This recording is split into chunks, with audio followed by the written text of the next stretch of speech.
Hello and welcome to Grip Lock, Foundation Disc Golf's weekly podcast. I'm Konner. I'm joined to my left by Trevor, and I'm joined right here by Hunter, who is currently on vacation at the beach. And he's not here with us today, but he's going to join us through Discord, and we're going to be talking to him. We've got a lot to talk about today on the podcast, a lot of notes and a lot of things going on in the disc golf world right now. But first of all, I think we just wanted to talk to Hunter. Hunter, how's vacation going? It's so far so good, man. That was a very aggressive intro. Props to you. You came in hot and heavy there. Aggressive? Like the hello. Sorry. No, it was fine. It was perfect. It was great. I love it. Okay. It wasn't. Thanks, man. Yeah. I just expected you to be like a little bit more like, reserved for some reason, but you were ready. Hello, everyone. This and guy's not welcome to reserved. Foundation's Grip Lock podcast. Is that what you want? And that's not what I wanted. Or a That's what I librarian expected. Oh, I got what I okay. wanted. No, but vacation's been great. All right, cool. I'm sitting here at like Lizzie's, my wife's uncle's beach house, under like deck, sitting out on the sound. I got this bird literally sitting here staring at me, record this podcast. He's my only friend this morning. Everyone else is still asleep. Does he have a name? Eddie the egret. Eddie the egret. I'm gonna turn the camera. Nice. I'm gonna turn the camera. If you're listening on audio, just Google the egret. Just Google the egret, and that's exactly what Eddie looks like. He's just your run-of-the-mill egret. You know what I mean? But no, Nice, yeah, it's been great. It's been a good week so far. I'm excited to be back, especially for the companion stream. And yeah, I am. The companion stream and the follow-up for Worlds. I'm excited for that. Really excited to be back. You might have a view of the sound, whatever that is. And we should say that there's some serious construction going on against that wall. Yeah, I if you can hear kind of some hear it noises, in the background, so I know they can. Just don't worry about it. It's honestly getting to the point where I'm gonna like walk back there and like possibly physically assault those construction workers, and they're so innocent, but this noise, it's this high pitched. It's like a It's getting song. louder literally while we're talking. I think it's bad. It's like sounds they a can song. hear us. It literally it's like. Yeah, it's pretty rough. Anyways, but listen, Now Silas. there's two of them harmonizing. Silas the mixer man is on it. The Yeah. people, they can't hear a thing. It's a whisper. I'm the one. I can hear what they hear. Anyways. They can hear it. Anyway, no, it's a whisper. Anyways, our view is even better than that. We've got all these cardboard boxes, A lot. and shelves, and it's awesome. And like, there's like a few light bulbs in here. It's pretty nice. So how- But I'm not to brag. Hunter, I will say that I'm drinking a coconut bay or bai. I don't know. People pronounce it differently because I wanted to feel like I was on the There beach you go. with you. There you Yeah, go. man. You're here with me, man. I know. So what's been going on at the shop? Is it like a wreck? Is it everything? Dude, it's a wreck, dude. It's such a mess, man. It's everything. It's the other scary. day, a possum got in. I think it died somewhere. There was a small fire. No, I'm just kidding, dude. We run into tip-top shape. We got a microwave yesterday. Yeah, I saw that We on did. Twitter. Did you see my tweet? I did. Yeah, well, you didn't. Thanks for not liking Well, that no, tweet. I or was going to replying. respond. That's cool. So I don't want to get too far ahead of us in the podcast, but what I was waiting on is I was going to boy. respond the same way the PDGA responded to Brodie, because I thought it'd be funny. That's Because I funny. assumed they were going to say something like dismissing the problem and like act like nothing happened, and I was just waiting to be able to quote them, Yeah. and then they never responded. That's really so funny. I guess I respect that. That's pretty meta of you. I guess I I did respect it. technically Yeah, that's quote very them meta. by not responding as well. So That's great. No, we got a microwave, and it was $10. It was $10 at Goodwill, and it works great. And I would great. say Kroger's like pre-made mac and cheese that you put in the microwave is amazing. Yeah, our lunch options at Kroger now is an expansive universe. that's all. Good to Because we hear. can heat Good to food up. hear. It's an inexpensive, Yeah, expansive we universe. just took care of ourselves, man. Maybe you know? can find a mini fridge too before I get We back. put the microwave right on top of your desk. Did you really? No. Now, quick story, Hunter, because you went off about the weekly last week or the week before, I don't remember. Yeah. But, dude, I killed your boy Trevor in You the weekly killed this me, week. dude. There you go. I killed him one stroke. I got him by one stroke. I saw the putt It was that you exciting. sent. It was It exhilarating. was exciting. It was very cold blooded. I mean, we can only We were on, hope that Worlds comes down to a putt like you had to hit on Trevor. That's true. I'll go in and Honestly, fill him man. in. We were on the last hole of our weekly league, and I had Trevor. Me and Trevor were tied. He was no. I had you by one stroke. Yeah. because he had like a 10-foot like tap in. on the last hole, and I kind of shanked my drive, and it faded way left. And so I was like, outside of circle one, how far was I? It was a good 50 feet. You had the tree branch hanging down too. Like, it was a tough putt. And my putt was pretty on that day. Everything else was off. My putt was pretty good. And so I said, so if I made it, then I won by 1 stroke. So I said, Trevor, take out your phone so we can record this for Hunter. And the pressure it helped me out. It was epic. And Hunter's inspiration inspired me. And unfortunately, so he had an adjusted 41 with the handicap, and I thought that was totally going to win it. Someone and then, came in. Daniel came in with an adjusted 39. That's the same thing that happened to Silas. Silas had an adjusted 41 one week, and someone adjusted to a 39. It's not happening. Man, it's just it's not happening. It's not in the cards for us to win. Somebody also chained out dead center for the ace pots up to like $50 now, and somebody chained out dead center on hole 8. Dang, it was forehand. It was brutal. Okay. It was an exciting league. Well, we've got a lot to talk about. Let's move. This is the World's podcast overall, so we got a lot to talk about. But before we get into that, we all saw the huge Discmania announcement go down on YouTube. Yes, we did. And I have to say, I got chills during it. It's pretty awesome. Because I used to be a huge fan of Discmania. I haven't thrown anything Discmania in a while. Well, no one has. But so I was really excited about it. And we were excited to see that they are officially making their own discs. The originals are back, or at least it says their originals are back. And from what it looks like, it's the same names, but they're new molds technically. But we don't really know a ton about that. But all we know is that they claim that they are the same original molds and still the same plastics, but they're new. They're called the same thing, but they're new plastics. I don't know. Yeah. What are you guys' thoughts on that? The thing, so there's a quite a few takeaways from this video. Number one takeaway though is, as somebody who has like worked in marketing quite a bit, that's what I did in college. Like, some of the best marketing I've ever seen in disc golf, and not only because like the video was like really well produced, like that's part of it. Yeah, but the way they explained what they were doing. First of all, their strategy. I think Hunter said he kind of suspected this later on, but like I never even thought about the fact that they owned the names to their molds. I suspected it like morning of. Like, it took me. I was thinking about it for like days, and so I don't want to sound like I sat there and suspected it, but I tweeted out the morning of, like 2 hours before the announcement. I'm gonna go find my tweet so I can tell you, because it wasn't like I expected exactly what happened. No, it was close. You're a fortune teller. You got the crystal ball. Man, I tweet a lot. Holy cow. You do. Okay, here it is. I said, I feel like Discmania has found a way to keep or remake some of the most popular original molds. Past few months / recent marketing and hype makes the most sense if that's true. We'll find out in 2 hours. So that's what I thought. Okay, crystal ball. So your strategy, or their strategy for this, was spot on. Probably the best thing they could do. Where they're basically, because here's the thing. The molds that they are remaking, at least from the get-go, like a P2, while yes, the P2 is a great putter. I used to putt with them all the time. It's just a beadless putter that's like straight to stable. Like, it's not hard to remake the flight of a P2. But hey, so like, it's a no-brainer. The videos called it the gold standard of putters for the last 10 years. That, I mean, I thought that was pretty funny, because it's not really, but I mean, I want a P2 5 years ago. I want a P2 now. Yeah, I used to listen. throw P2s Silas everywhere. got the P2s. Yeah, from the drop. Silas got did. in. So Silas is money. We got an inside He man. is. He's gonna be. Here's the rolling in thing. his- Silas he's gonna also quit said any day now because of the money he's gonna make on this P2. Silas also said that they, on their site, they had like kind of a live inventory, and on the U.S. site there was 8,000 units that they sold in like 20 minutes. Yeah, someone said so that. That's someone posted on the 16,000 discs. Someone posted on the dealer site, because the first run dropped to the dealers, and they were basically you had like a certain limit you could buy. We won't get them till I think it's like September or something like that. But someone said there was like 28,000 P2s on the dealer site.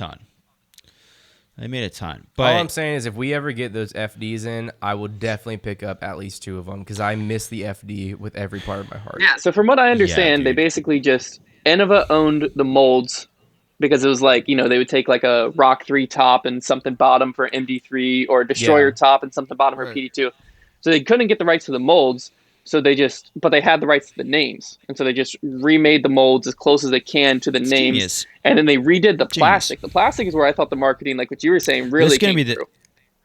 This is going to be the biggest question, in my opinion, is the plastic, because the molds, I believe that they can remake most of their original molds and make them satisfactory. Yeah. But the plastic is going to be the clincher. Yeah. And obviously, the absolute buzzword of the entire video was Italian blend plastic. Yeah. What does that even mean? It means it's made by Ferrari. Yeah, like Ferrari's out there churning out like CD3s. UC said, well, first off, UC put like all rumors to rest that this is possibly like some Neo blend or something like that. Like he immediately said it's not this. I liked that. And then he said, on top of it, he said, this is ours and there's nothing else like it. He also said, you wanted the best. This is the best. And then he said that he worked with chemists to start at the molecular level, like to make a stunning Italian blend plastic. He said top international chemists, man. He's got Einstein's grandson in there. Look, trying to make Heiser flip molds. I fully believe. He's got Tony Stark making discs for him. Yeah. He's got Tony Hawkman in there, but I fully believe that like they really did work with chemists and stuff like that. But like the way they word it and stuff. Like, dude, I don't even care. The marketing was incredible. I don't even care. If that was propaganda, it was the best propaganda I've ever seen. Yeah, man. I buy right into it. I literally it was brilliant. I want to throw my whole bag into this sound. Like it feels like I have crap in my bag right now because I don't have Italian made blend. If you're not throwing that, throwing that Italian stuff, what are you doing? I'm almost more curious. I'm almost more curious about the baseline plastic to see, because especially when they first started the video and they were like, we've decided to do 3 levels of stiffness in the plastic. I'm like, okay, so you're you're basically just reusing like the same like trilogy like baseline. But plastic, I don't know though, because do a soft P2 sounds amazing. It sounds amazing. It does sound amazing. Like because if it is just the like similar to a trilogy plastic style wise, as far as like hard, soft, base, whatever. We've never had P2s and P3Xs and all that in those plastic types. Like all we've ever had is D, X, S, and C line. You know what I mean? So basically just KC P2. The C line is going to be the most crucial one for them to emulate, no doubt. Yeah. Because C line was like Discmania's bread and butter, which, as everybody knows, it was just champ plastic. Mm-hmm. Yeah. Because it's just got a different feel than like their Neo or like the trilogy style plastic, which is a good plastic, but it's a bit softer. I don't think it's quite as durable, even though it has better grip, in my opinion. But did you? That's gonna be the big one. Did you watch Simon's video where he was testing the new plastic and the new disc? Yes. Yeah. So he showed the S line off in there too. That was also. Yeah. Because the S line they didn't really show in the video at all. Right. In Simon's video, the S line almost looks a little bit more on like the waxier kind of trilogy side. Yeah. But like not in a bad way. Just I don't know, like though. It might be just a. Because I feel like it's going to be impossible. I'm saying that just based off of the glare in the video. It's going to be impossible to know until we all get our hands on it. Well, the trilogy S line per se would be like Fusion. And I felt like the S line DD3 he had looked a little bit more see-through and stuff than a Fusion type plastic. It is going to be interesting because he did say their manufacturing facility is in Sweden, which raises some questions because like you were saying, Trevor, why Sweden? Right. My biggest question with this whole video was they come out and they say that they have their own manufacturing, but then it's in Sweden. So I'm like, okay, number one, I already suspected that they're probably one of my theories of what they were going to do was that they were going to get exclusive time with Latitude's machines or rent them or something. My hunch is that they are probably using part of an existing facility, and it would make the most sense that it's Latitude's facility because I don't really know how they could have afforded a 22,000 square foot massive facility with all these machines to ramp up their production, and B, why would they put it in Sweden? Now here's a theory I've recently developed. Okay. A theory that I've recently developed that I think could be the overarching answer to all of this. And how, because my biggest thing is, how are they affording all of this? Even if they were buying out machines from Latitude or renting space, like what's in this for Latitude? And my theory now is that they told Latitude, listen, the demand for Discmania plastic is through the roof. You know it's going to go crazy. So how about we give you a royalty deal? As Latitude 64, we give you a royalty deal. You let us use your machines exclusively. You let us ramp up production to the max and make all these discs, and we satisfy the demand. And we give you a percentage of income, or maybe just to a certain dollar amount till they pay them back. And that's what Latitude's getting out of it. That's my theory.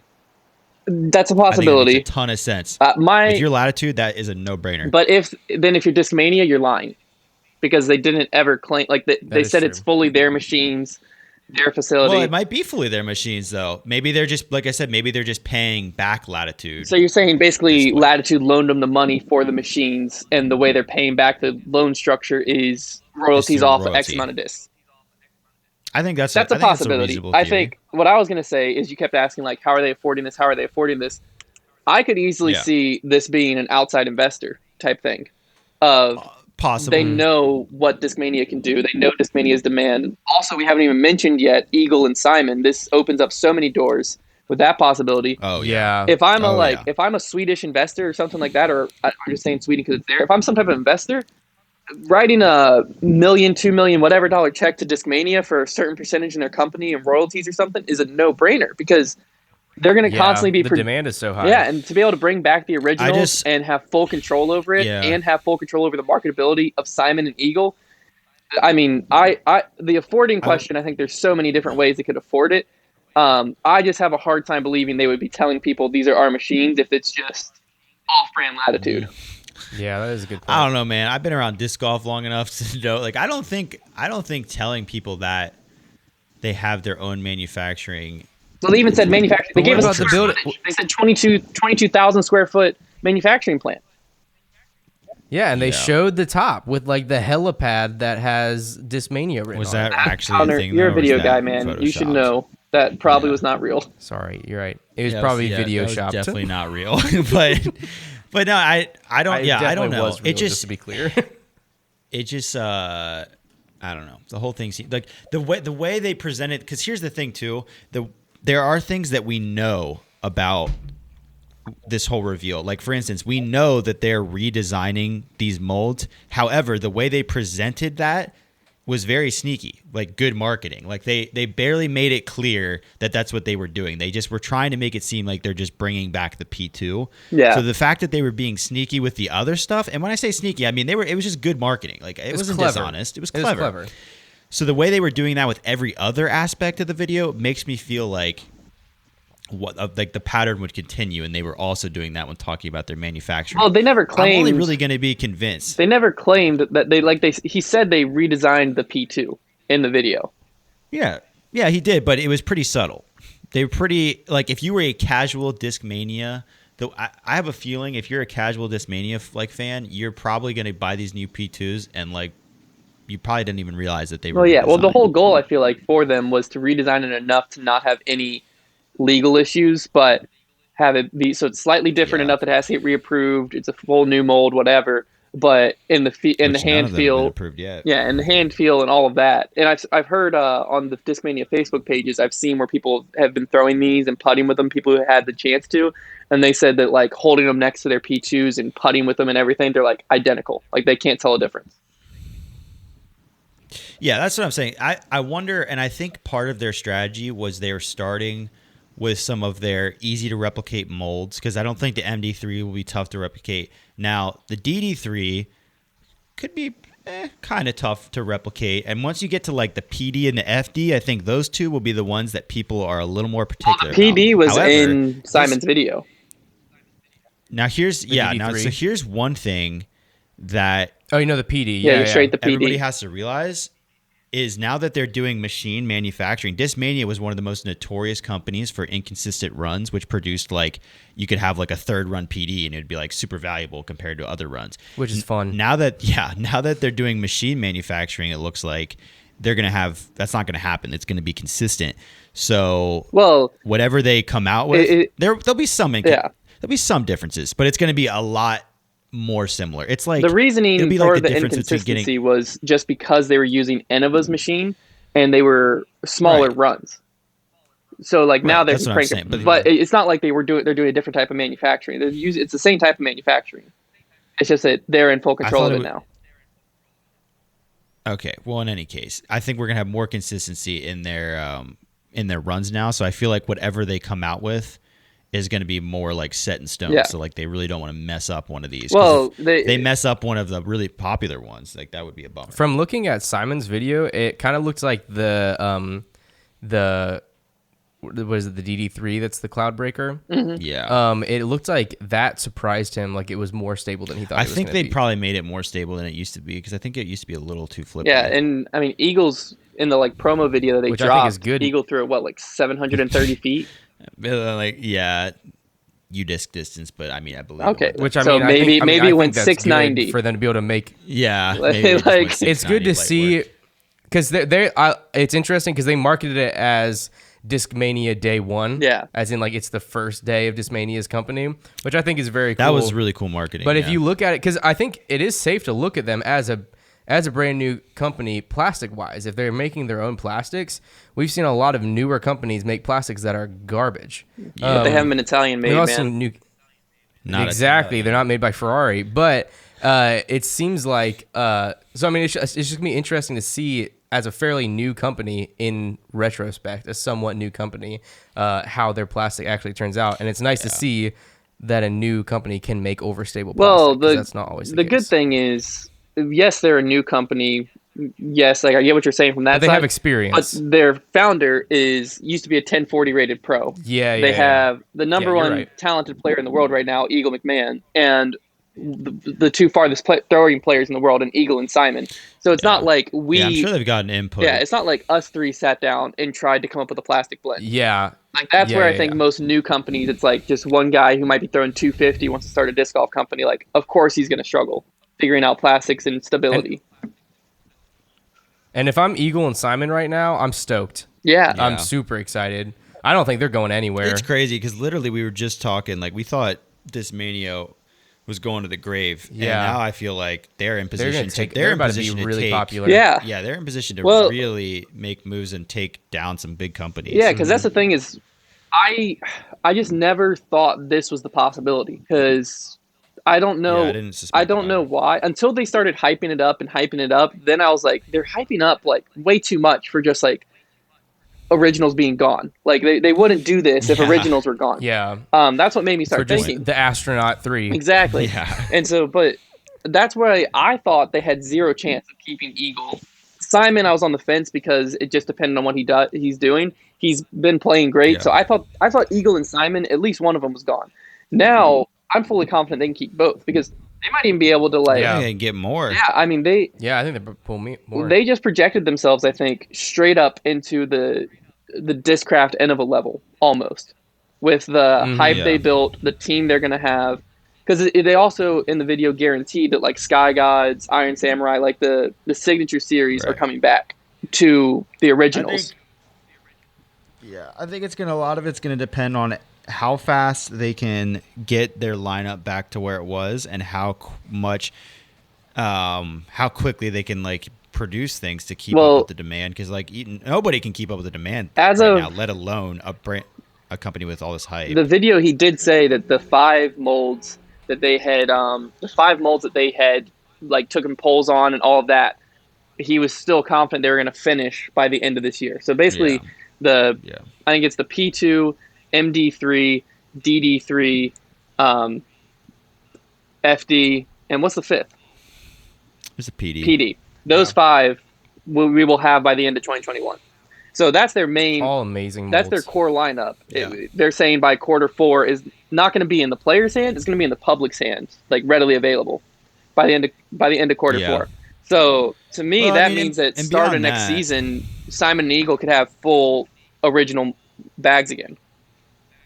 Right. Yeah, because I mean, beyond that, they're really only missing, as far as super popular molds, they're only missing like the FD3, the PD2. I know people like the CD people would throw, and then like the other putters, like the X mold putters, like the P3X and the P1X. People threw that. They're missing the PD2. Oh, The PD2, yeah, that's probably the biggest one left. Yeah, I was kind of surprised. I know he did polls and stuff.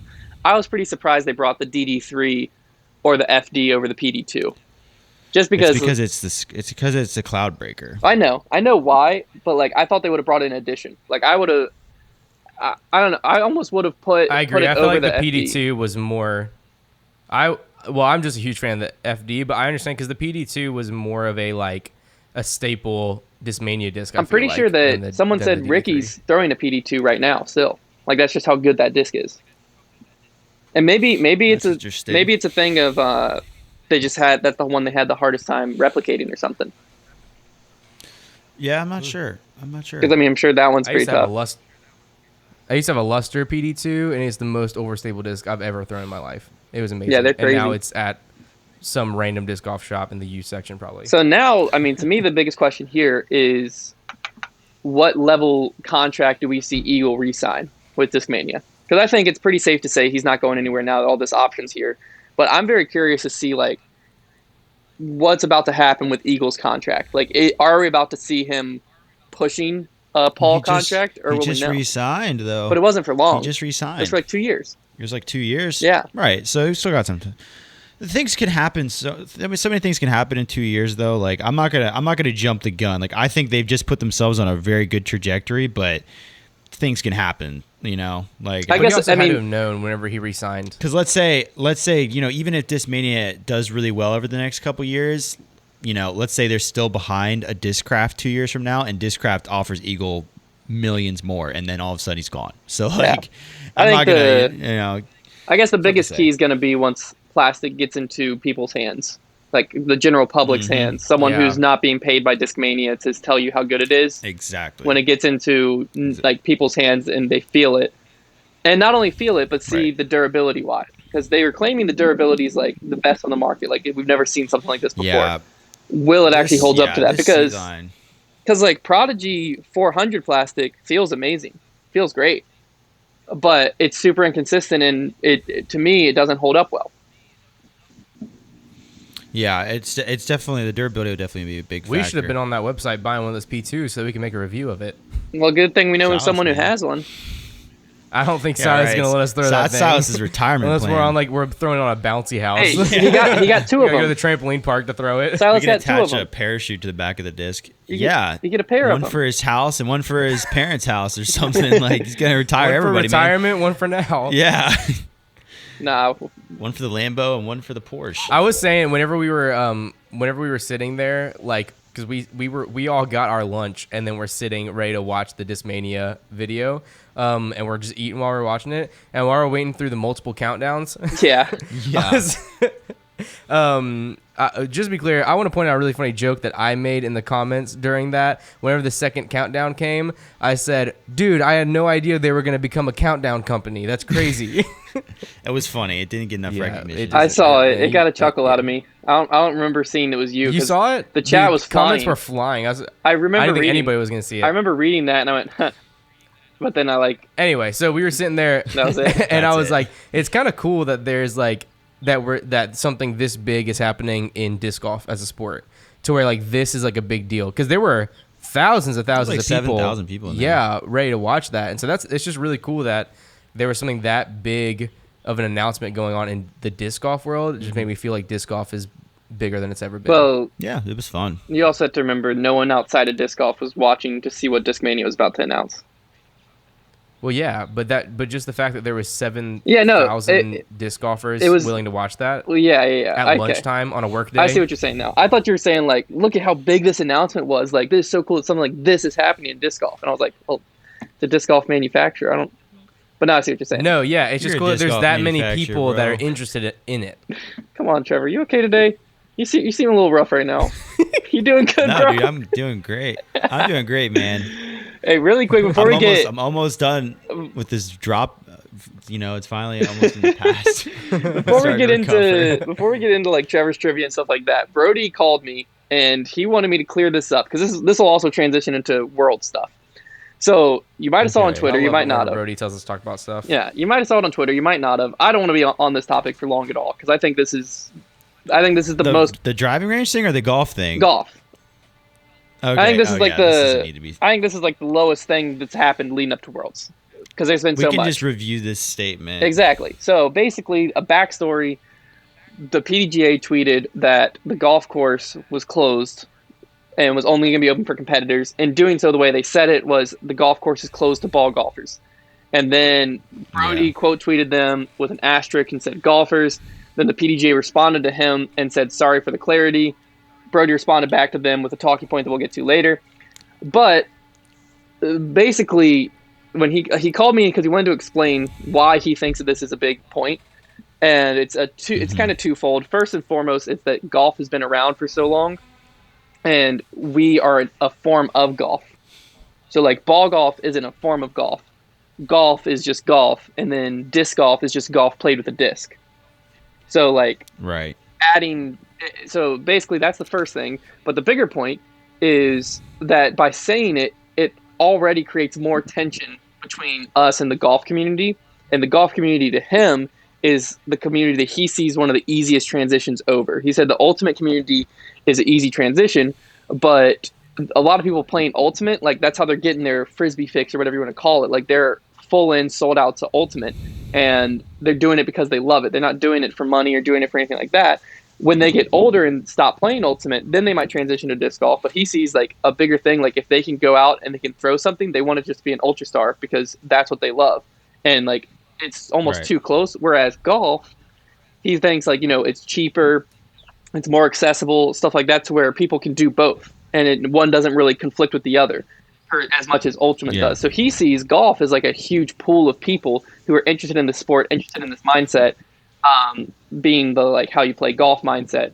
And that is an easy transition into disc golf because they already understand the sport. They already understand the scoring. They already have a love for that. And now they're just doing it with new tools. So he thinks by calling it ball golf, you're ostracizing, you're pushing out this whole big pool of people that could potentially be future disc golfers. And he's like, if people are doing it with their friends, like who cares? But his biggest thing is he wants to make sure it doesn't become a thing where the Pro Tour, the PDGA, the higher ups will like accounts that a lot of people are seeing and consider disc golf like unanimous with to be using ball golf because that's where he sees it being more of an issue. So that was his statement.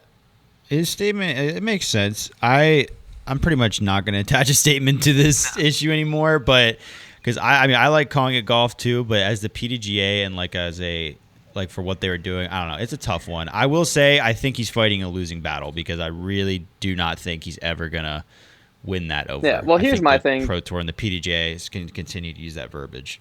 The PDGA, the way they worded that tweet, it had to have the word ball. There's no way around it. If they would have just put golfers, it would have been very confusing. They could have worded it completely differently, but the way it was worded, it needed ball golf to distinguish it. So to me, I don't think it was that big of a deal when it was all said and done. I get what he's saying.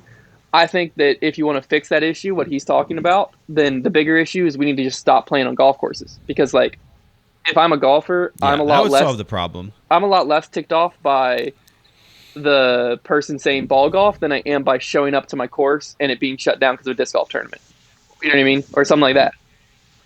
Yeah. Oh yeah, that would be that a good makes solution. Sense. That makes sense.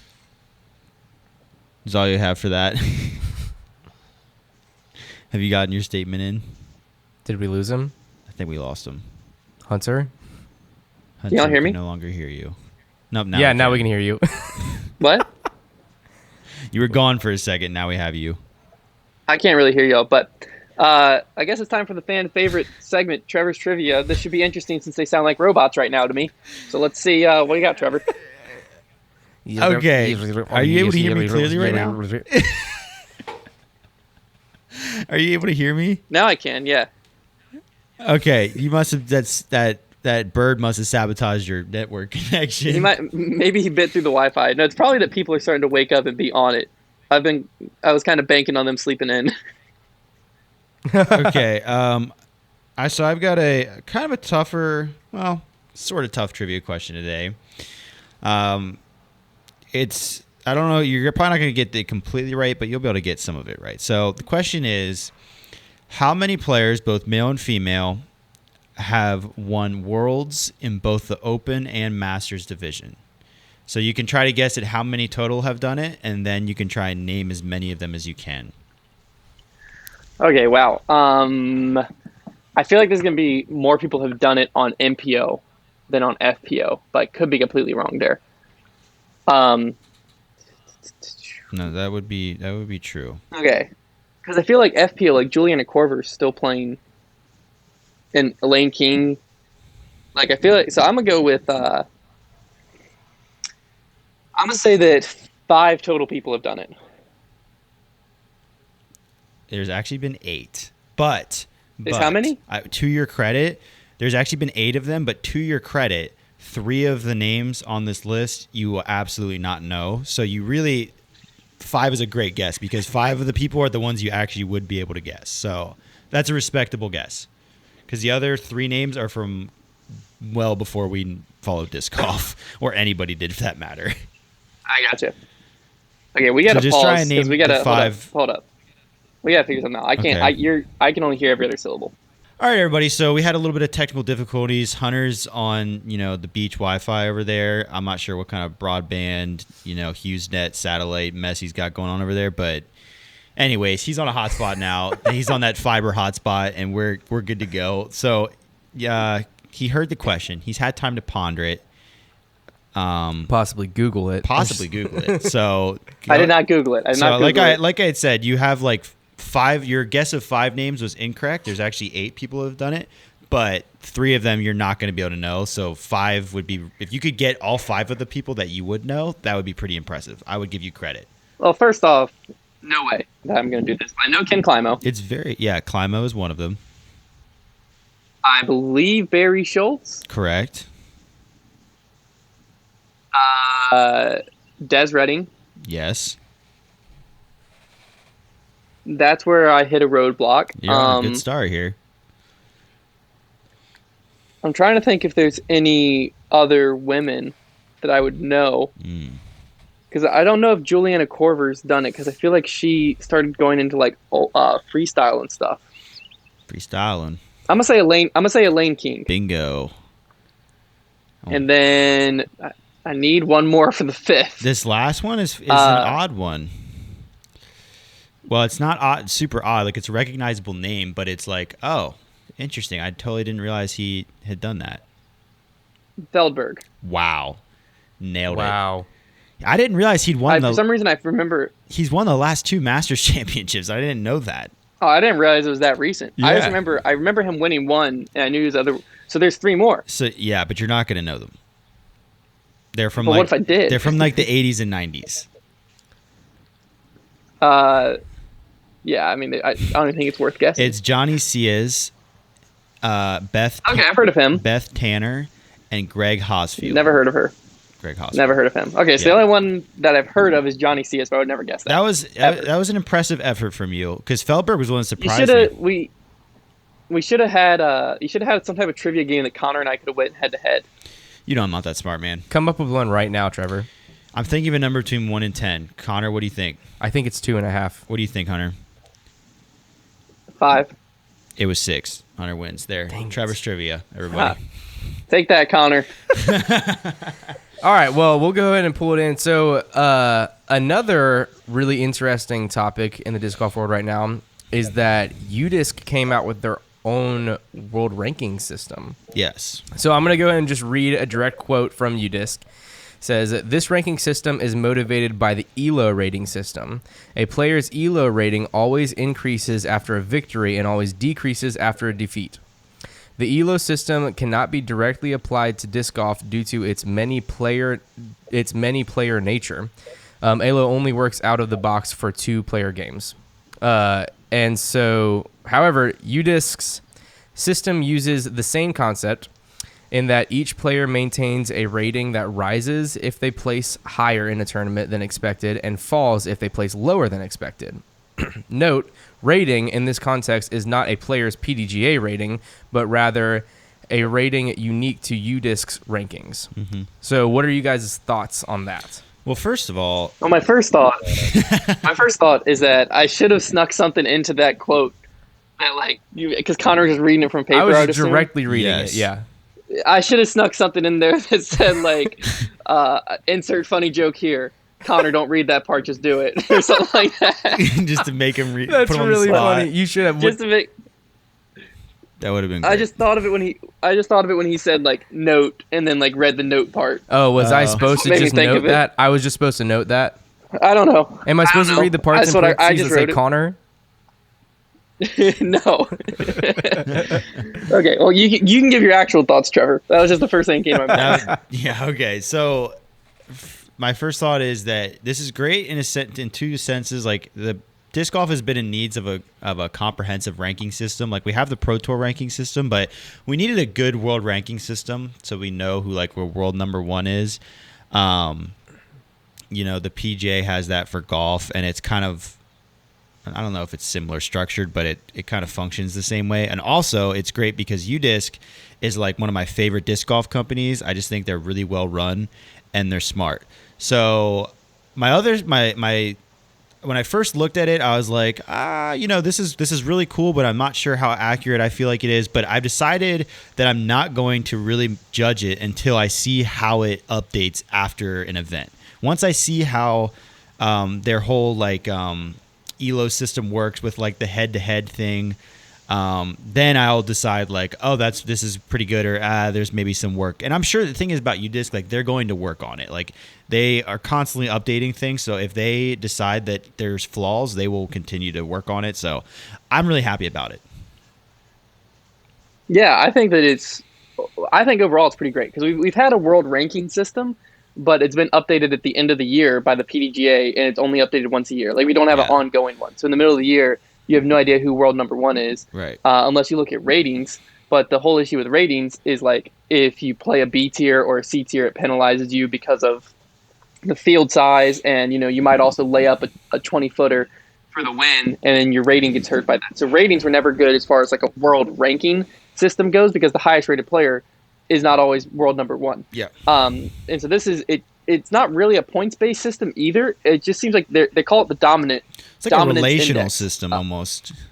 Yeah, it's like basically just who you beat week in and week out, like you were saying, kind of allows like those matchups. But that's how they change it. And it also allows for fun comparisons because you can use the dominance index to like calculate how likely someone is to beat someone. So for instance, right now, Eagle McMahon going into the tournament had a 51.9% chance of beating Ricky, which means Ricky had a 48.2 or whatever chance of beating Eagle. Like that's pretty cool to like see the head up matchups. But yeah, I looked back to see like how accurate it has been. And so the first head to head I did was Kevin Jones to Jeremy Colling. It has Kevin Jones at a 69% win probability over Jeremy Colling. Yeah. And Kevin Jones so far this year has an 85% win percentage. Pretty close, not crazy off. Yeah. The second one I looked at was Austin Hannum to Brodie Smith, the Hot Take Masters. Austin Hannum had a 64% win probability over Brodie Smith, but Brodie had an 87% win percentage so far over Hannum. So this is where I kind of see the flaw. I couldn't find anywhere the exact amount of history that is factored into the dominance rating. That's what's happening. Yeah. All I could find year-wise is a player is considered active if they've played it all in the last 2 years, and anything that's factored into it. But I couldn't tell like how far back they're going for this dominance rating because a lot of new players onto the scene are a lot lower, and a lot of players that have been around a long time but might not be having a good year are a lot higher. So I agree with you. It's going to be interesting after Worlds to see kind of what happens. And I've noticed too that high finishes seem to be really, really heavy weighted. And didn't Hannum just finish super high at Portland? He was pretty far up there. Yeah.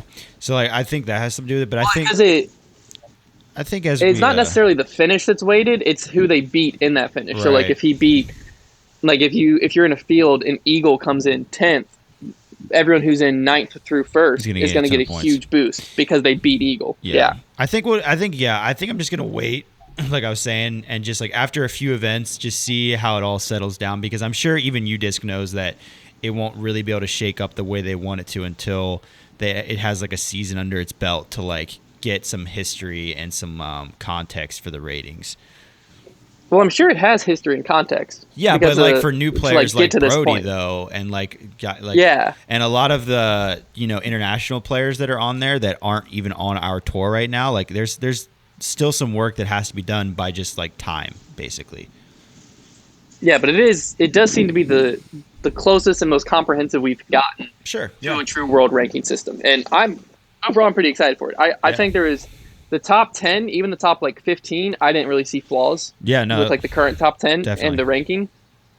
And so I think it's really just like players bursting onto the scene, like you're saying, how that's going to shake up and how long it's going to get them to get to where they're truly finishing is going to be interesting to see. But overall, I'm excited to have something where we can truly look at like who is the number one player in the world right now, and it's like a more definitive rating than be like, oh well, you know, Ricky would be number one rating wise if he hadn't played that weekly league 2 weeks ago. Right. Like that's keeping him from being like, that's the whole point of this. It sorts through all that crap so that you get a true world ranking. Yeah, most definitely. What I actually have a question about the rankings. What is the like biggest benefit to us as disc golf consumers for the rankings? Yeah, I think it's always good to be able to like look at the rankings to just see where people stand in relation to one another. When you're looking to compare players, it's helpful, especially like for one, as a sport, it's really important to have a world number one. It's just a good like marketing thing to like from an outside person. If you look into a sport, you want to be able to see, oh, that player is the world number one. Like I'll take a look at him. I think it's like a good title to have in your sport. Have a world number one player. Also, I think as people who like more analyze the game, I think it's helpful when you get into like the players who are not like always in the top 10 or super relevant, but are still like, you see a guy pop in the top 10 and you're like, oh, where's he in the world rankings? Like, where's he been this season? Because right now we kind of have to like go to the PDGA and pull up their finishes for the year. Yeah. And like decide on our own, oh, they're having a better season than this person or that person. It's just like, it just simplifies it basically. It's a simplified way to see where players stand. You know, and it also make our dark horse picks a lot more intelligent. That's true. That's true.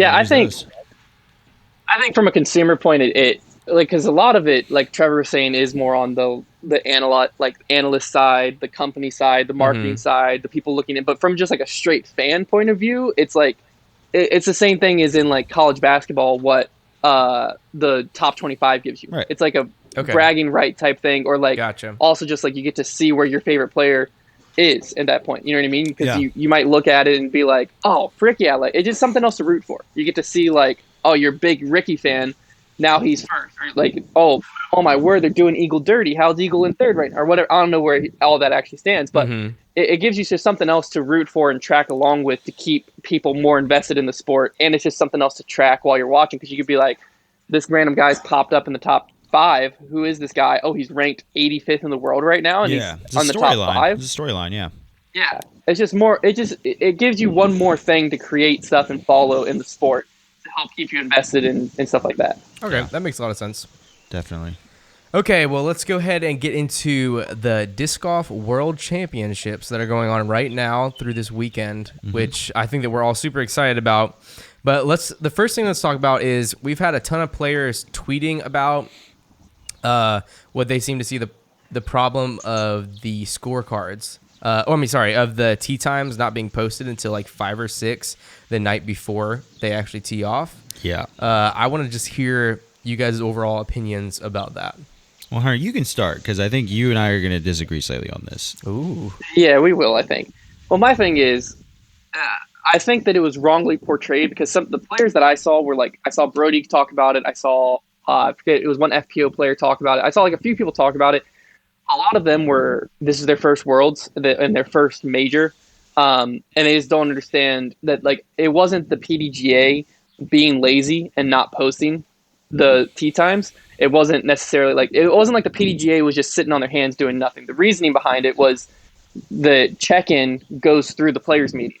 And so players at the players meeting can still check in. And so the standard thing right now is that the tee times are posted after the players meeting, which was later that night before now, could that be a problem? Absolutely.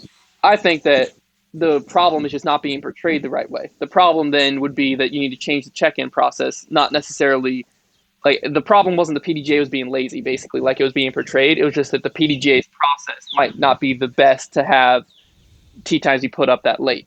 but it wasn't like they were just sitting around doing nothing and not posting the tee times. Like I think some of it got portrayed.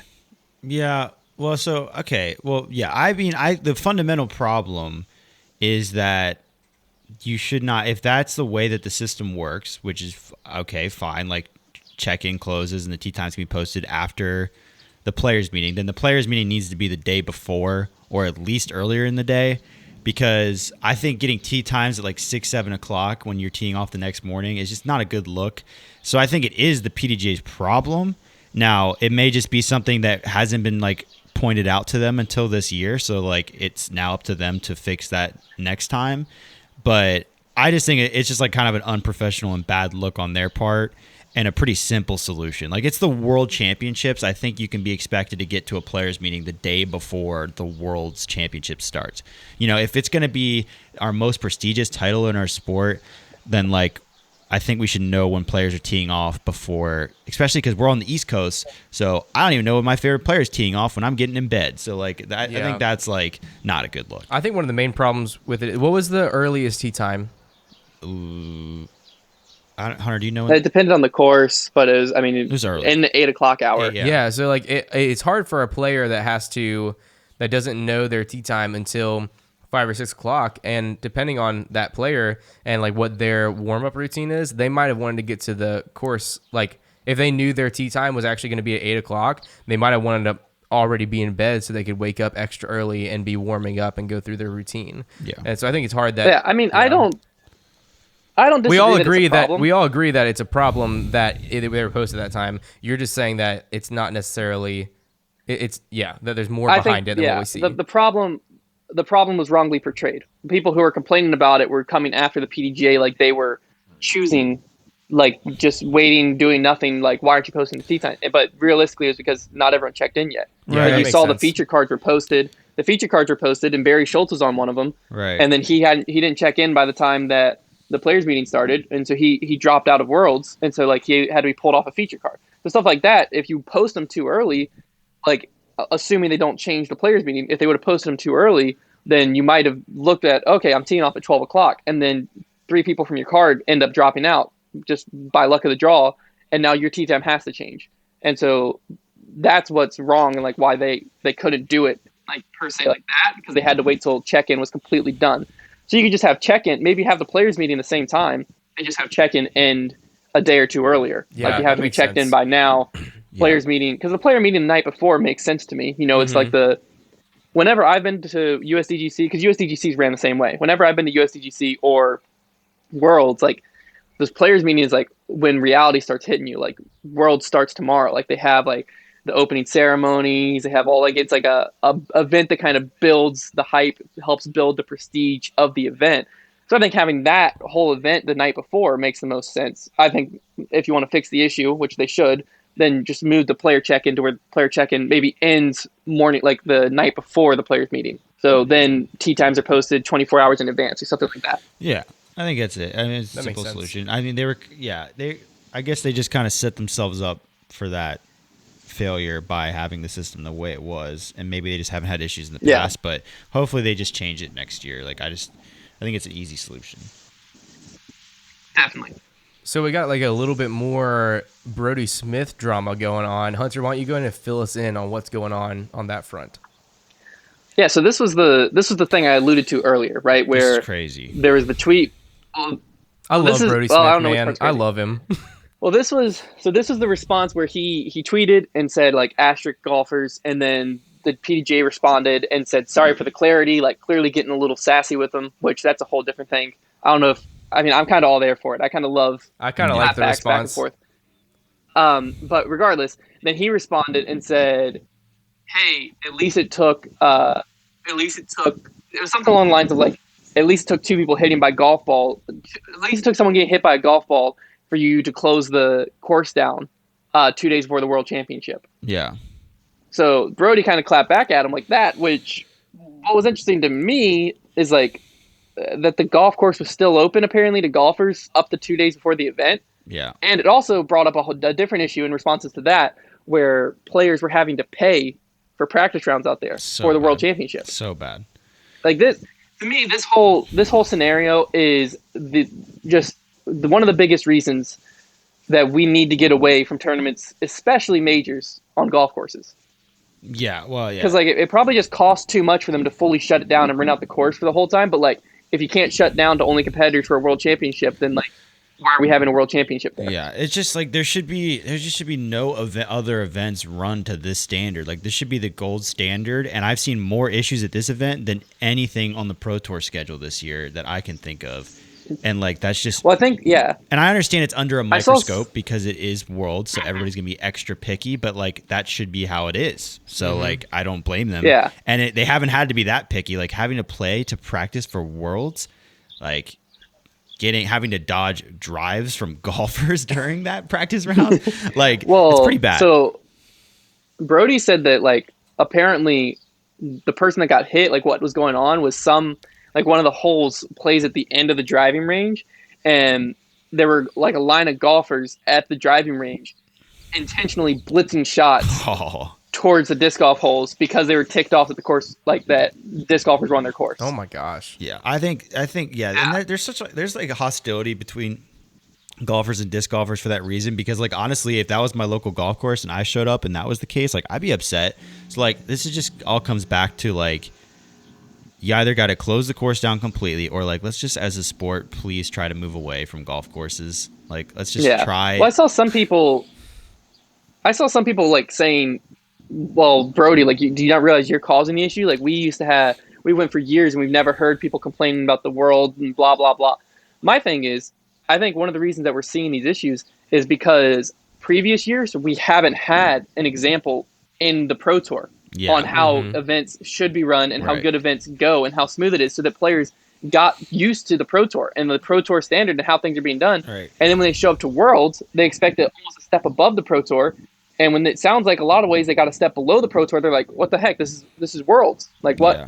I'm playing tournaments week in and week out to treat me like this, to treat me better than this. You know what I mean? I think that's where the issue came from more so. But, I mean, Brodie wasn't done with not really issues, because this one was a solution. He then shows up the day of, same issue, because we're on a golf course.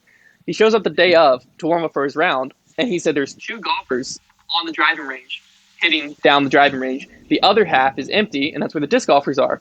And he walked up there, and everyone's thrown into the fence, which is like a net. Everyone's thrown into this fence. And he's like, why are you throwing into the fence? They're like, we can't throw down the range. And he's like, what do you mean? They're like, yeah, we can't, because the golfers are hitting down range. We can't throw down there because we can't go get our disc. They won't let us. And so then Brodie's like, well, what the heck? Like, we got to warm up. I got to be able to throw my disc more than 10 feet into a net to warm up. So he goes inside, and he said he just walked inside, said, can I speak to a manager?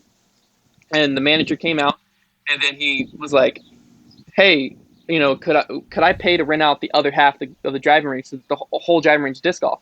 And so the guy was like, yeah, I just got to think. And Brodie's like, if I paid you $1,000, can we have it for the day? And the guy goes, oh yeah, $1,000, yeah, you can have it for the day. Yeah. And so Brodie was like, so I swiped my card, and then I walked back out, and the manager walked out with him, kicked the golfers off, and then the disc golfers just had free range of the driving range. Robin Hood. And so, the PDGA marketing director, I saw Brodie's initial tweet that didn't have that much context. I saw Brodie's initial tweet that just said, pay $1,000 to rent out the driving range, warm up however you want. Right. And I quote tweeted, and I was like, I need context here, because like if it's that simple, PDGA, what the heck are you doing? Yeah. And I added them because I wanted their response. Right. The director of marketing for the PDGA responded to my tweet and was like, I don't know what he's talking about. Half the range is already open. I don't know what he paid for. Right. They could have thrown down it all day. So then I quote tweeted back to Brodie. I was like, Brodie, what the heck? That couldn't have been true. Like, that couldn't have been true. Yeah. And that's when Brodie was like, well, yeah, half the range. It's partially true. The PDGA had half the range rented out, but we couldn't throw down the range because they didn't have the other half. Yeah. And so everyone was hitting to the same field. And so if they wouldn't allow us, like, liability-wise, to throw a disc and then risk a golf ball going straight through our temple. Yeah, like someone splices a golf ball and then it just heads straight for someone. That's such a ridiculous because thing for the PDGA to assume that they could do that. Yeah, the protection net only went 100 feet, Brodie said. So there wasn't like there was a protection net the whole way down. Like, everyone threw into the same opening at the bottom. Yeah. And so, but they were like trying to say, like, I don't know what Brodie paid for. And so then I got the full story, which was like, no, yeah, the PDGA did have half of it, but because they didn't have the other half, then players couldn't. What I haven't heard still as of right now, hopefully by the time this podcast comes out, there will be an answer. But as of right now, the recording of this podcast, there's no answer. Is the PDGA doing this again? Because I heard from people on the ground there that that Yuli was like talking to the PGA and was like, well, I'm gonna just pay to rent it out for tomorrow then, like if we need to rent it out. And the PGA is like, I don't know if you want to do that, and said something along the lines of like talking about unfair advantage to players who now are gonna be able to warm up versus players who didn't get to because they didn't have it. That is ridiculous. And stuff like that. And my thing was like, I could call the golf course from here and just tell the golf course like, hey, I want to fully rent out the driving range for the disc golfers. And then like, what if I like told them, okay, and then make sure only foundation players are in. Yeah. Like only Brodie, Paul, and Gannon Burr and Nick Carl can get in there and throw. Yeah. Because I rented it out. I paid for it. When you don't have a governing body, like Brodie could have easily said only Discraft teammates allowed to warm up. He could have said only I can warm up here. Like yeah. So like, what's stopping Discraft from paying for it and throwing up a Discraft banner and saying this is the Discraft warm up area? That's such a mess. Like the PDGA is worried about the wrong thing. I feel like because I'd be more worried. A, your name's getting dragged through the mud right now. Brodie's tweet is blowing up. Yeah. B, what like literally nothing stopping Innova or anyone from paying and saying only our team can warm up.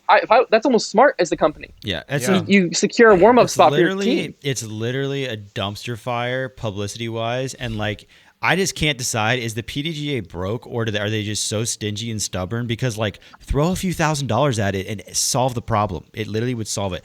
If they like were smart, they would have, as soon as that tweet started getting traction, they'd have been like, hey, just talk to the clubhouse. We've got it rented for the rest of the week. Sorry for the inconvenience to everybody. Like I heard someone from the PDGA, like when Brodie went back, because Brodie after his round, he didn't play so good first round. He went back to the driver and he went to practice more. And someone from like the PDGA was sitting there and was like, hey, can I talk to you? And like basically like apologized to him. He was like, yeah, we could have rented the whole thing out, but we just didn't know people would want to throw full drives. Like, what? Oh my gosh, dude! What do you mean? They're not playing disc golf putt. That's just not true. Just admit that you messed up. Like, don't sit there and double down. Like, oh well, we could have done it, but we just didn't. Like, thank you for doing it. We didn't think anyone would want that. You gotta like when you're a company that represents the people, like you gotta fall on the sword. You gotta just admit, like, hey, it was a mistake. We're fixing it. Yeah. Like, and the people will be like, good, okay. Perfect. Like if you start acting, if you're trying to prove yourself, like, no, like we had the range, you're lying. Like if you can't take those angles as a company that represents the governing body of our sport. You got to just be the voice of the people.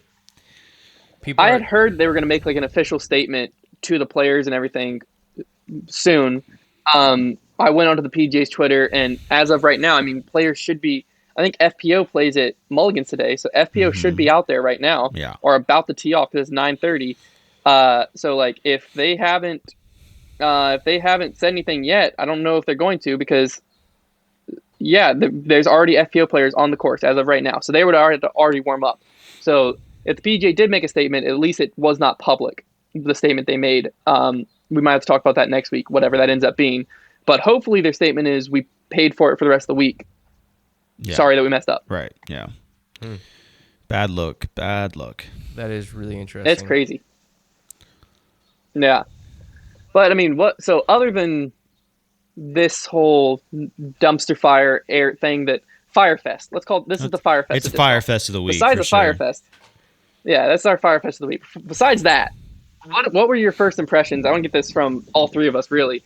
The first impressions, though, of round one, the started worlds, what players are feeling, what they're not feeling, what you're expecting the rest of this week. Yeah, Mulligan's. So I'm trying not to draw a lot of conclusion from Mulligan's because it created a serious, dumpster fire. Not dumpster fire. It was like a. you just want that word. I know it's a smorgasbord.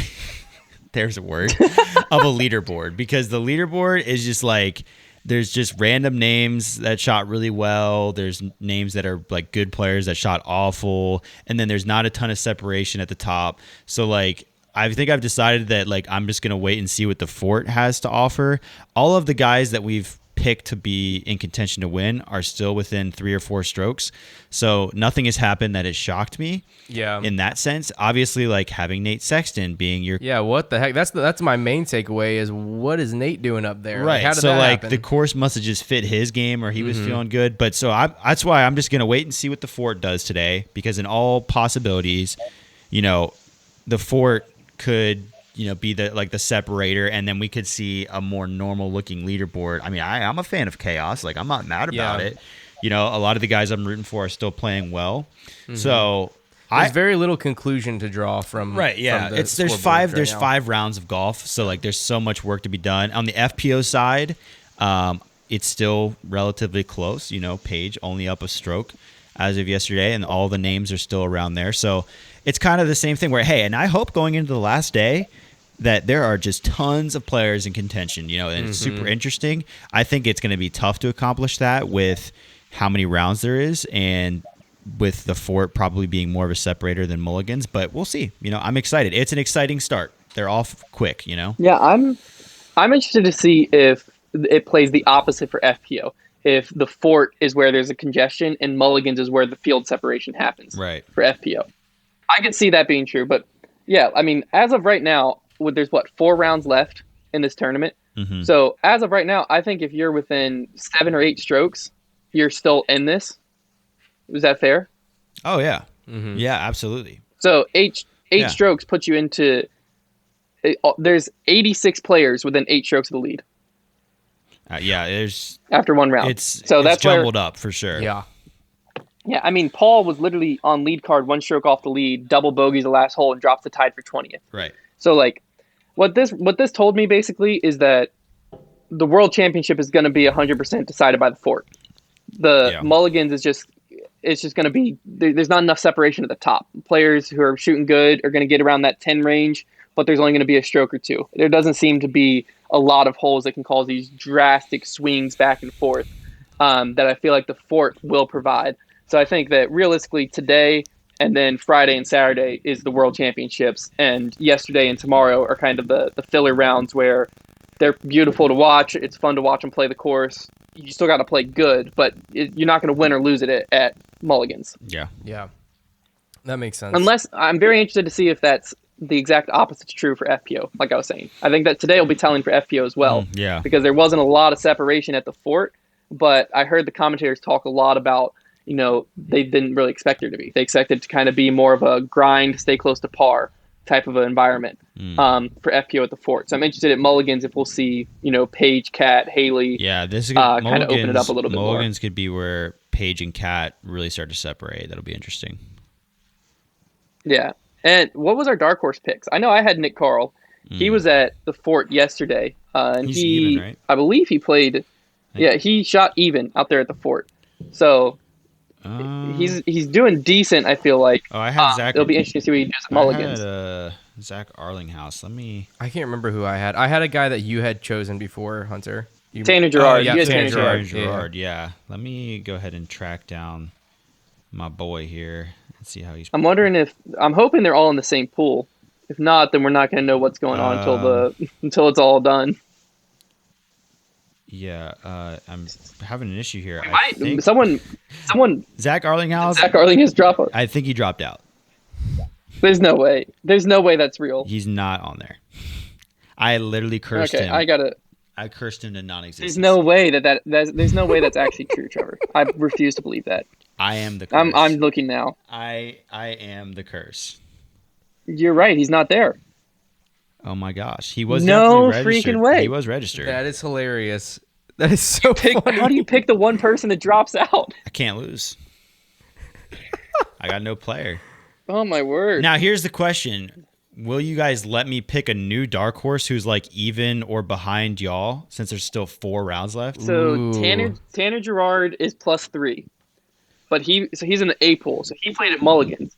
And Nick Carl is even but played at the fort. What I'll do, Trevor, is if you can find someone, I'll let you pick someone who's +3 or worse. Okay. As your new dark horse. That's kind of messed up. So tied with Konner. How's that messed up? Because if anything, you're getting an advantage right now. Because I say it should be +4 or up, but I'll give you the +3 or up. I'm just saying, it's just messed up that my guy just didn't even. Oh yeah, that is pretty messed up that you did that. That's just to him. really unfortunate. God, I can't believe you would do that. Well, okay. Maybe he should. Maybe for the safety. Maybe for the safety of whoever he's about to pick, he shouldn't be allowed to pick another person. Because they're gonna have to drop out. True. Yeah. Well, at what point? Whoever I pick, you guys should. If you guys are listening and you're in this event right now, you guys should all be shaking in your boots right now. Okay. Well, I just want to know, like, at what point is it not misfortunate for Trevor, and it's just the truth? Like, it just happens. he's just bad at it. He just is a bad omen. Like, we can't. I think you got to pick someone, because if not, I think you lost this week. All right, you already got your free dropout with Max Nichols 2 weeks ago. Don't be. This is ridiculous, man. That we even have to have this conversation right now. Like, why is this happening to me? Just pick the top. You're literally on the same streak as Mincy or whatever his name is, the Barstool guy with the College World Series. I feel like. Okay. Oh, this guy's 1,001 rated. Dang it! I almost had somebody. Well, he's picking. Gannon's doing really good too. He's doing decent. Like, he's doing pretty good. Yeah, I think so much of it's just going to be telling of what happens at the fort. Mm-hmm. Okay, it's going to be very interesting. Let's check out this guy here. Come on. The other thing that all right, I got my that pick. Trevor had asked me about. Okay, never mind. Go for it. Mike Carmen. He's 991 rated, Carmen. and he is currently at +3. He's in the. Mike Carmen, go ahead, pack up, head home. Your weekend's over. Sorry to tell you. There's gonna be a snake out there on the course. It's gonna bite him. You know what's funny is this is gonna be telling too, because we haven't made a pick in the middle of a tournament before. So you picked him 24 hours before he even knows he's picked. What happens if Trevor has to have a punishment if he double loses? No, that's Trevor not double fair. loses. This is ridiculous. Because let's just be clear, he's already lost. This is but we're just throwing him a bone and letting him pick another person. What if he loses again? Here's the thing: the loser for this one was like we were doing Chick-fil-A instead of coffee. It was Chick-fil-A. So how about I'll upgrade? Chick-fil-A You get a large meal. Okay. If I double meal. If I Deal. double lose. If But hey, loses, it's double or nothing meal. though. Like y'all are in on this too now. If you want to put that on, we didn't kill. We're not picked. double losing. We didn't kill whoever we picked though. This is ridiculous. Our this guys is are playing unjust. the event. I'm literally gonna pay off one of your guys to lose on purpose. I'm gonna pay him to throw. It's gonna be a scandal. I'm gonna pay for the driving range. It's pretty like laughable at this point. But like I hope Zach Arlinghouse is okay. What I really hope happens is that Mike Carmen just pops off today, has himself one heck of a day, and then the podcast comes out. And then he just tanks because once the public knows your pick, he tanks. I'm gonna pay for the driving range and say only Tanner Gerard can. Only Tanner Gerard. No, just say only Mike Carmen is not allowed. He's the only guy not on the list. Yeah. That's funny. Yeah. The only other thing with Worlds that I noticed was, Trevor, you were asking me about spectators, like how many they were allowing and stuff like that. The limit I found online before the event was set at 1,000. So I don't know if they ever raised that or if 1,000 is how many are out there. It looked like it was pretty well attended yesterday. 1,000 is enough to where as long as that last card on the final day is popping off and 1,000 people is plenty enough to do that, then like that's fine. You know, it's not do you bad. think that they're gonna have? Yeah, it seemed like. You think 1,000? Like what? Do you think 1,000 like they would have to turn people away, or do you think that's just a pretty good number? They might. They pre-sold. They pre-sold the amounts. Because if it was just so open, I'm not sure, but people would fly out to Utah for Worlds for sure. They would get well more than 1,000, I think. You could hear the crowd yesterday on the live stream, so it's cool. Definitely going to be an exciting finish when all people are there. If they take Worlds back to like Charlotte or like a really heavy disc golf area again, and there's unlimited spectators, there could be 10,000 people there. Well, I'm wondering what USDGC, like if there's no cap on that. Yeah, that could be super what crowded. That's going to look like. Be cool. Because that's always really well attended. Yeah. And I mean, we're going to be there no matter what. I'm going to be there. He's going to be there. I love USDGC. I missed Worlds. This is my first time missing Worlds, I think, since 2015. Just because I'm not there right now. What's better, the beach or Worlds? It's also I was just Worlds. I've never been to Worlds. I was just never planning to go to Utah Worlds for some reason. I don't know why. Because it's Utah. It was just never. I never planned it. It's all the way out there. I know, but I think it was just because of COVID. Like I just assumed I wouldn't be able to go, but like I could have went. It would have been pretty easy to get a media pass. So I don't know what, but I mean I'm at the beach. I'm relaxing at the beach. Yeah, Me and Eddie, the egret, are just chilling. You and the egret are just chilling back here. You're bowling right now. Yeah, we're just sitting out here. But all right, it's time to wrap it up. Make that call. I got an interesting one for you, Trevor. I saw this on Facebook. I already read the answer in the notes, dude. I'm just kidding. No, you didn't. I'm just kidding. Dude, you literally just broke my heart. Come on. I would never. Paint me in that scenario, man. I worked so hard. Come on, Bob Ross. Paint me in that scenario. Okay. So we'll let you and Konner both work together on this one. Okay. This is an interesting one. I really yeah. haven't read it. I promise. I believe you. Okay, so you're playing a golf course, and the OB is defined as cart path and beyond. Okay. Your disc is in the middle of the cart path, but there's a rather thick, like triangular peninsula of grass and sand that have overtaken the cart path, and part of your disc is now clearly touching the grass there, laying on top of it. Yeah. The group begins to argue back and forth as whether you're inbounds or out of bounds. It's really split. Since it's so split, someone goes, hey, since it's so unclear, benefit goes to the player, Trevor's inbounds, let's move on.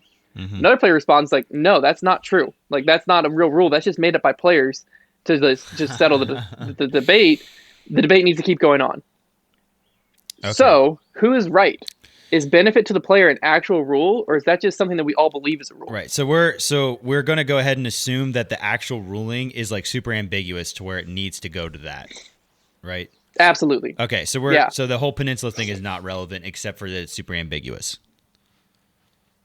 Well, yeah, that's the part that actually happened, and it was on Facebook, and it is being debated back and forth by like 500 comments. So everybody's just talking it. Wow. So apparently it took that. There must the fact that you said there's 500 comments leads me to believe that there's probably not a rule about benefit to the player, or else somebody could have cited it in the first comment, and everybody could have shut up. Well, they're trying. I don't want to throw you off any sense or anything. They're trying to. The 500 comments were determining about if it's clearly in bounds or clearly out of bounds. That's what the 500 comments. So that's reaffirming how ambiguous the calling is. Okay. That it would have to be like. But we're not talking about that. Benefit to the player real? No, you don't need to make that call. Okay, we're making this call, not that call. Okay. You're making this call, not that call. But wouldn't the answer just be to do a provisional and then ask the TD? Well, yeah, but that's not the question. I think the answer is it a real thing in the rule book that like benefit goes to the player if a decision can't be reached? Exactly. But I just don't. Is that in the rule book, or is that something that we've all? Well, if you play a tournament and there's an ambiguous call, everyone immediately goes, "Oh, well, it's so close. Benefit just goes to the player." Yeah. Is that an actual rule, or is that something that players have just made a rule and it's like an unspoken rule of disc golf? I believe the PGA is weird enough to put that in their rule book. I was gonna say the same thing. I think it might be a rule. But like, are you locking it in? No, because how could you? Here's the problem. Are we working on this together right now? Let me at least, Let me at least explain my together. thought I want y'all to come to a collective answer. While I agree that it darn well might be in there, it also would be pretty ridiculous to have that in the rule book and the provisional rule in the rule book, because the provisional rule completely eliminates that. That's what I was saying. That's why I was saying, why wouldn't you just throw a provisional as TD? Because that seems like the obvious answer. Because if you throw the provisional, then you leave it up to the TD. So why would you have to say? Why would you have to say that the benefit goes to the player? I think benefit goes to the player more so applies though in these kind of situations, because think about it like this. It's like the provisional rule is helpful if you throw into like water and you're like, oh, I don't know if it's casual or OB. I'm going to play it like it's casual and also play it like it's OB. This ruling is like the only way you would be able to get a ruling is if the TD could walk over and literally look at it to see if it's OB, and you can't use photo evidence. Well, yeah, but you can take them to the spot though. But okay, let's say, because it's clearly in the peninsula. But what if it was like there was like an OB string and your disc was underneath it and it was like really close? But that's not the call though. It is for sure in the peninsula. So you just had to ask the TD. Is the peninsula in or out? We're debating if that rule. Okay, let's go with the string. Let's go with the string idea. Yeah, because idea. We're debating let's go with that. if it would be in the rule book for any reason. Yeah. So the peninsula thing is more clear, but if it would have to be in the rule book for a reason. So we're really just debating. We're really just trying to think: is both the provisional rule and benefit to the player rule in the rule book or no? I think it is. I think the benefit to the players is in the rule book. You just brought up that whole thing literally to try to tell me that it probably isn't. No, but then I thought the string thing changed my mind, because then I thought to myself, if you have one that's so ambiguous, not because the rule is ambiguous, but because you have to see it with your own eyes. Yeah. Like you could take the TD over and put the disc back where it was, but it's not an exact spot. No, I understand now. I'm with you. That to me clears it up, makes me think that it's in the rule book. Yeah, I'm gonna say it's in the rule book. I'd be like, you're wrong. Y'all are correct. Yeah, it is rule 80. It is rule 801.03a. It says when a group cannot reach a majority decision regarding the ruling is based on the interpretation that is most beneficial to the player. Yeah, it's kind of a weird ruling. I feel like it should be like, I guess it's so like players can't get ganged up on. by like hostile groups of like card mates. Well, yeah, it's basically like so that two guys on your card can't just bully you, because then you and the other guy can be like, well, no, look how close it is. Like, there's no way you can definitely say it's, because that was the whole thing, is like the whole argument was Cart Path and Beyond was OB, and this peninsula came onto the Cart Path, right? But and it connected clearly to land. And so the question, so the question was like, does that make that part land, or like if you kicked it up, you'd probably find asphalt way down there. It's like a completely visual. I think the benefit of the player thing comes down to like not. It's like a very visual thing to where the tournament director would have to see it with his own eyes. So that's why, because that's where the provisional doesn't help, because even if you played the provisional, he still can't make a decision on which one was correct, the provisional or the other one, because he didn't see it. Yeah, exactly. So that's where this rule helps, and it makes sense. It makes sense. It does make sense, I think. All right. Well, that's going to wrap it up for this week's show. Hopefully you enjoyed listening, and hopefully my technical difficulties and everything worked out. Yeah, how does the Nick and Matt show do this every week but live? And we can't even do it in a they have better podcast. internet. They have better internet. True. That makes they sense. have They're internet. They're not sitting on the beach, with Eddie the Egret watching boats float down the Sound. Nice, man. We got I just wanted to throw in a reminder to Discs, and like Silas is here. He's cool. Yeah. So take that. Have Silas floating down the aisles. Yeah. Silas, can you flap your wings? We are going to set up the sprinklers. Silas is so confused because he can't hear you. He can only hear us. We're gonna flood the office. I literally just looked at Silas and go, Silas, can you flap your wings? He's got no context. We're gonna flood it in here. That's great. And we're gonna float around. So yeah. There you go. And then you'll have the same experience that I'm having. Hey, do you want to bring up what we're doing on Saturday or no? Oh, yeah. Yeah. So Friday night, Saturday morning, we're going to be doing the follow-up. So it'll get you everything, all the information that you need before the live stream starts Saturday afternoon. The FPO live stream, I believe, begins at 12, and then the MPO will begin at 5 Eastern or 6 Eastern. And then for either the back nine FPO, it's going to kind of depend on how close each of these are. But for MPO and part of FPO as well, we're going to be doing a companion stream. So basically, we're going to be going live here on the podcast YouTube channel. It's just going to be, we're going to hang out. We're apparently going to have some pretty interesting bets on the line, kind of as we go throughout. So you're definitely not going to miss it. You're going to catch our reactions live to everything happening. It's going to be a blast. Yeah, it's going to be an absolute blast. So you're going to want to join in. Basically, just have us pulled up in one tab, have the coverage pulled up in the other tab, and just watch disc golf like you're hanging out with us with your friends, and it'll be. I'm super excited for it. We're going to get some pizza. We're going to have some poker chips so that we can bet and have a big punishment and a big prize on the line for basically the total of who wins and loses the most bets during that live stream, in addition to little side bets. I heard we might have to be shotgunning a Celsius. That's only if Paul's in contention. We're going to do anything it takes, man, to get him to win. We'll throw down those Celsius, man. I'm gonna smash them into each other and drink them. Team Celsius. So it'll be make t-shirts. Konner and I are using the zero gravity chair. We're gonna be Team Celsius. Yeah.